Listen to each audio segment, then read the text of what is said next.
My wall behind me is a different color.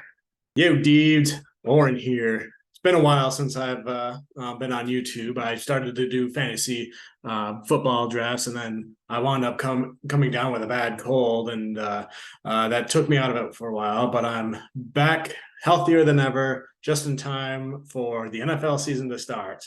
And I've been seeing a lot of these on YouTube the last week or so. Everybody's trying to predict who all the division winners are going to be, and who's going to be the Super Bowl champions and stuff like that. And I figured, why not get on here and take a crack at it? The 2023-2024 NFL season, the division winners, who's going to finish last place, and who's going to be in the Super Bowl winner and Super Bowl loser. Before I get into that, all that though, I am monitoring some potentially breaking news as a Lions fan, a casual Lions fan, about a potential trade for a certain all-pro wide receiver. And by the time this video drops, it might have already happened, but I keep hearing from another source on YouTube that it's getting closer and closer and closer to happening, and it might already be agreed and done in principle for a wide receiver whose name rhymes with the Hike Heavens. Very consistent wide receiver, trying to get something done contract wise with his team, but nothing seems to be happening. So if the Lions acquire this particular wide receiver, I think that would be huge for the Lions, considering Jameson Williams is suspended, and the Lions like to do the play action. They have good running backs, good offensive line. Then this wide receiver could really help stretch the field. But he'd be coming in like really, really late last minute though. So hopefully he has enough time to learn enough of the system to be effective. So if that happens, then awesome. I would welcome this player with open arms to the Detroit Lions. All right, let's get into my NFL predictions. I'm starting with the AFC West, then South, then North and East, and then I'll go the same order with the NFC, leaving the one of the most competitive divisions for last, that NFC East. So I think AFC West, that's the most obvious one. The Kansas City Chiefs, they'll win the division, and they'll probably be the number one seed again, if I had to guess. And then last place, and that one, the Las Vegas Raiders. I just think all the teams besides the Raiders in that division are the most well balanced, and it's kind of hard to tell what the heck is going on with them. So I have them in last place for now. And AFC South, and this video I'm gonna try to make this video as quick as possible too, so there won't be too much explanation. But AFC South, Jacksonville Jaguars, they won it last year. They've been rebuilding the last couple of years, back-to-back number one overall picks with Travon Walker. Thank you again for not picking Aiden Hutchinson there. And then, the quarterback that they got there with a very long blonde hair, super pretty guy or whatever. And then, they got a good coach, Doug Peterson, and the rest of the division, that division looks really weak, which brings me to the Indianapolis Colts, who I think will be in last place. They're trying to get rid of Jonathan Taylor, who they couldn't, and now he's on their pup list, and their owner is talking like a somewhat loony person. So I think ever since the Commanders' former owner sold the team, that now this owner's kind of taken over that role in everyone's minds as far as NFL owners. But the Colts didn't really show much last year, and I don't think they'll be able to show much this year until proven otherwise. They got a quarterback who, in my opinion, probably should have played another year of college football. Now he's getting thrown into the shark-infested waters. So, best of luck to him there. AFC North, this is going to be arguably my biggest hot take here. I'm going to have the Pittsburgh Steelers winning the AFC North, and I think they will get all the way to the AFC Championship game. And they kind of remind me of the Lions, except they've been more consistent over the last years. They have a great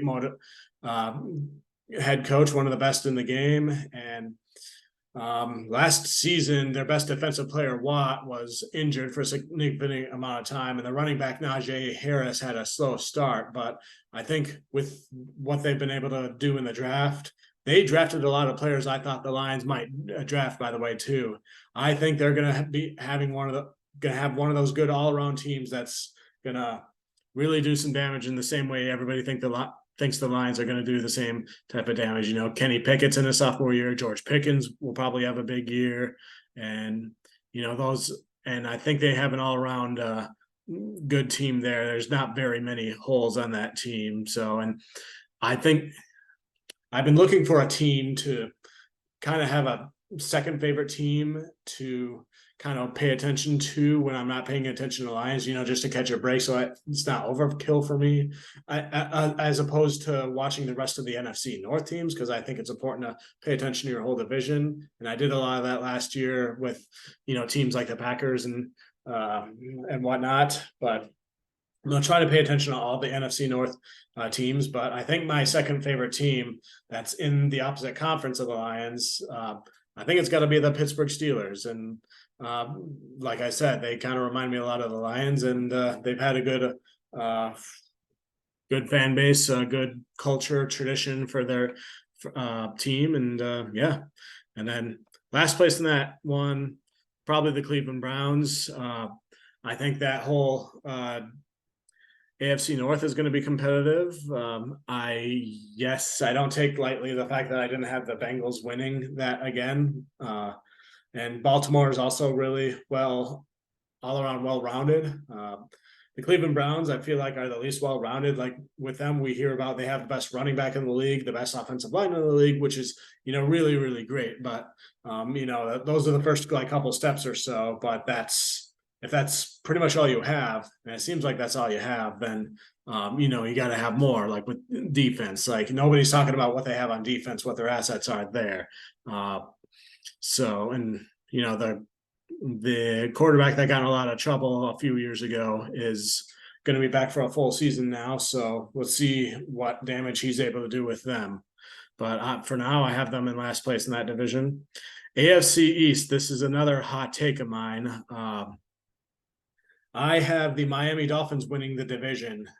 They are like what the Minnesota Vikings were last season, you know, where they have like one of the best wide receivers in the game. They have two of the best wide receivers in the game. And I think everything's going to go right for Tua this year. No more concussions. And he'll really be able to shine in the ways that he did last year when he was at full health. And, you know, they have other strengths on that team too, which I think will complement the quarterback and the wide receivers quite well, enough to be able to blow by the other teams and their good defenses there. And this is another tough division too.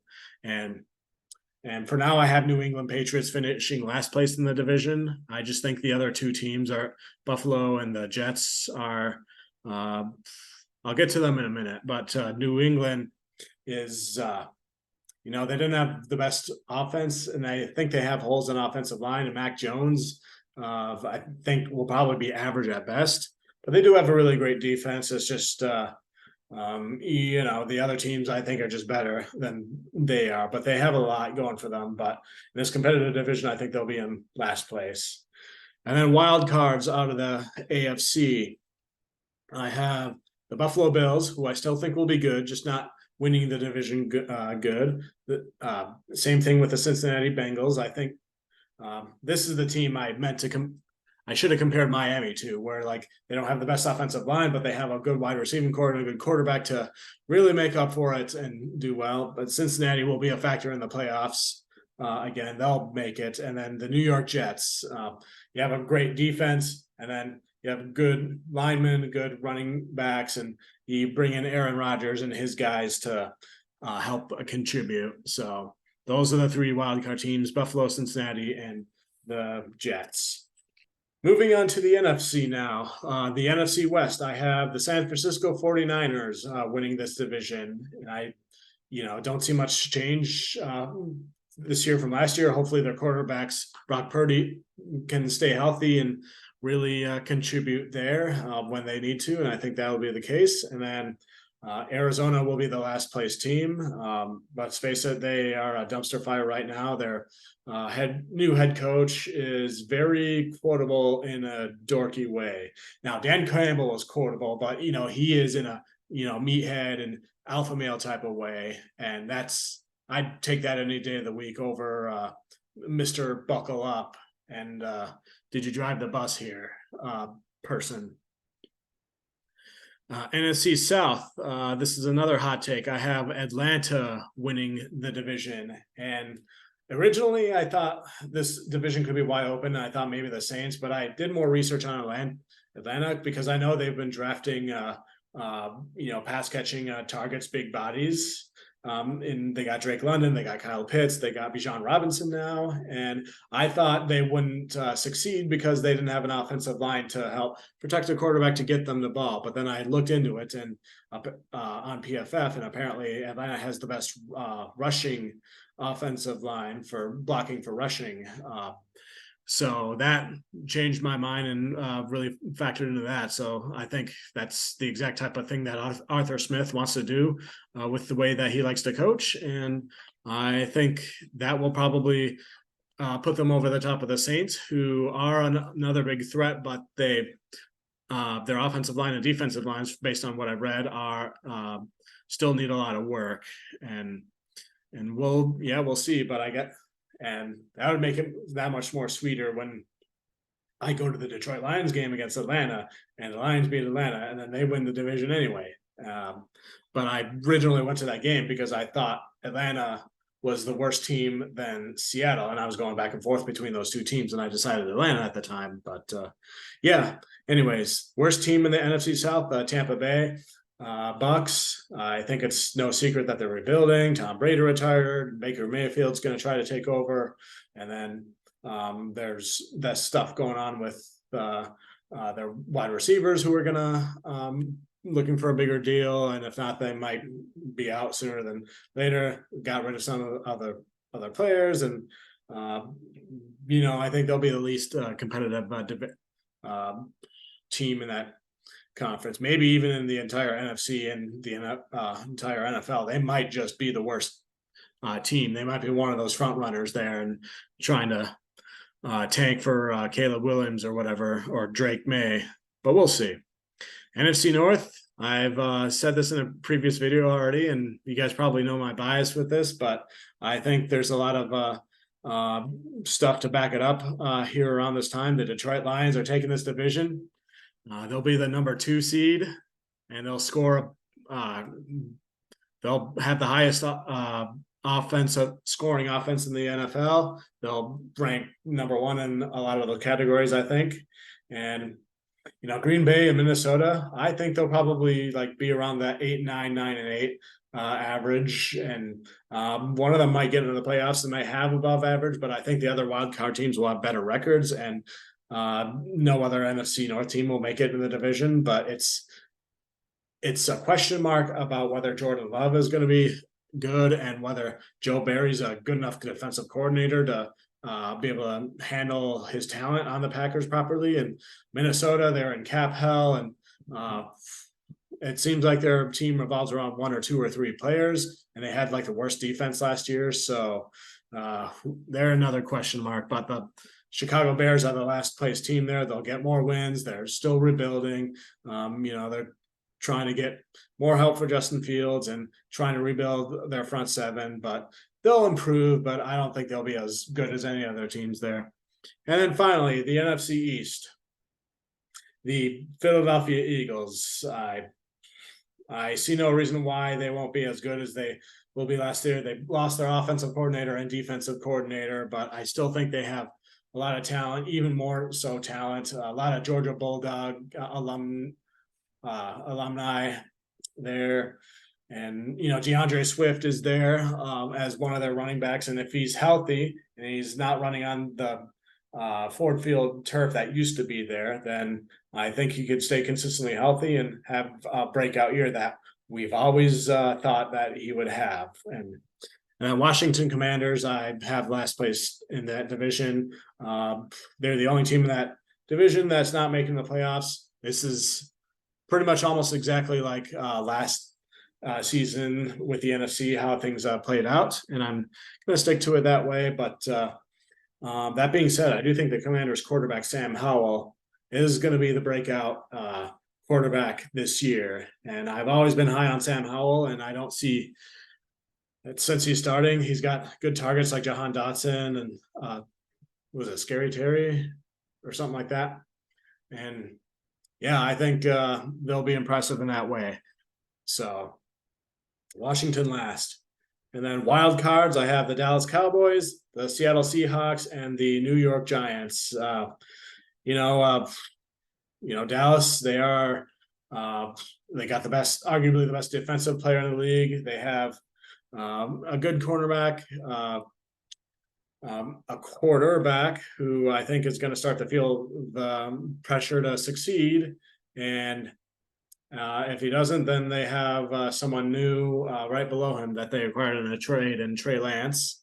And then, Seattle, they continue to improve. They have a wide receiver that they drafted that's kind of injured right now, but, he'll do well. They have Witherspoon, who I guess had injuries in that training camp. Geno Smith has his contract, so I don't think he'll be as motivated to play as good, but Pete Carroll is one of the highest coaches in the NFL, in my opinion. So he'll super competitive. He'll find a way to make them win in that Mike Tomlin way. And they, as a Lions fan, the last couple of years, this team has just been a real pain in the why. They were my other second favorite team back when they had the Legion of Boom, but now I'm just really, really annoyed with them, and I hope the Lions kick their butts in game 2 this year. And then the New York Giants, same stuff as last year, like I keep saying. So they signed their quarterback, they got their running back, Saquon Barkley back, and they're really well coached. And I think Kayvon Thibodeau will have a better year this year, getting to the quarterback.